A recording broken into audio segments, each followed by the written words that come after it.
Hey everyone, it's me, Jay, and today I want to talk about something that I'm so passionate about.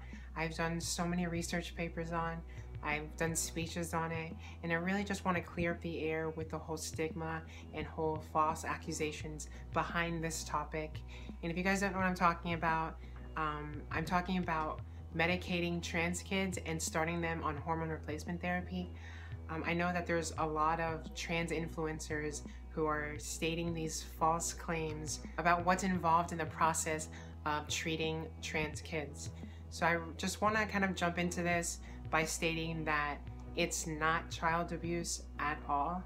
And I believe that it's child abuse to ignore your child if they are struggling through gender dysphoria. I believe that it can cause a lot of harm. Oftentimes, parents not supporting their trans child can lead to suicide. The suicide rate for trans people is so high, especially without supportive parents. So I think the first thing that needs to be said is if you are a parent and your child is going through the dysphoric stage of being confused and believing that they are the gender that they were not assigned to at birth, then I believe that you should give them as much attention as they need, because that attention is so significant to their mental health.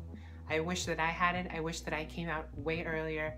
I wish that I was able to talk to my parents and talk to medical professions before going through puberty, because I've had a hell of a ride. I've gone through so much depression because of it. And I just want to talk about the process of what transitioning is for a child. So I've seen a lot of videos on people talking about infertility and how that can affect a trans child, and how a trans child doesn't have the mental capacity of understanding what that means. And I just want to say that that's not true at all. Whenever trans kids start any type of hormone replacement therapy, they start with hormone blockers. So they don't even get any type of testosterone or estrogen. They just get medication that halts their puberty so they don't go through this awkward puberty. It buys time for therapists and doctors to study a child, to see if their opinions change on their gender identity, just to kind of study them. This usually happens around the age 12. Whenever puberty starts developing, they'll give them these puberty blockers so their voice doesn't get deeper, so they don't develop breast. It just kind of is a way to focus more attention on a trans child, because like I said before, attention is so significant and it means so much.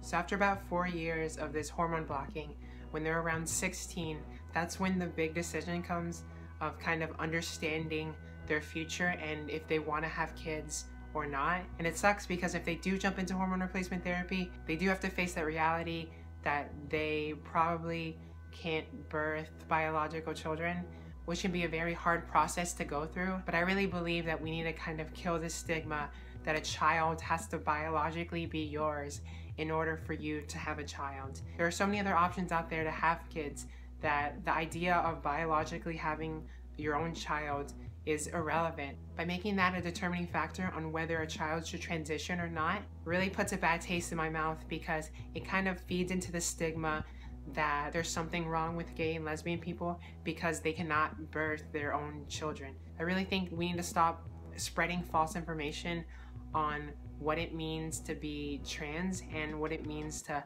know that you're trans at a young age. We often think that kids aren't capable of knowing and understanding themselves. Really strongly disagree with that, and I believe that we need to give them more attention and more understanding than we often give them. I always hear the terms that kids should be seen, not heard, but I honestly think it's the exact opposite. A lot of mental health problems can come in the future if we don't give attention to children. If we don't express their emotions, then that could lead to a lot of harm in the future. So if you are a parent and you've seen other videos of trans influencers talking about a trans child being child abuse, ignore that stigma completely, because that is completely false. By ignoring a child, you're opening up the doors for suicide and a really hard life for a trans person. So I think that's all I really want to say. If I miss anything, then I might make a follow-up video on this. But I hope you guys understand what I'm saying, and I hope you guys agree. If you don't, comment below. Let me know what you guys think. A quick plug, I made an album and it's around 50 songs. It's pretty much everything I've made pre-transition, and if you listen to it, you can kind of see my mental state throughout discovering my identity and kind of learning to love myself. So if you want to check it out, the link's in the description. If you'd like to buy it, it would mean so much to me. It's free, but you can pay what you want, and I'm really struggling, so I could really use the help. Also, you can follow me on Instagram and Twitter. I'm pretty active on both. And if you have any questions or anything, you can always personal message me. I always have them open, and I'm always pretty quick to respond. So thank you guys for watching. I hope I was able to say everything I wanted to say. Thank you guys for everything, and I'll see you guys in the next one. Bye!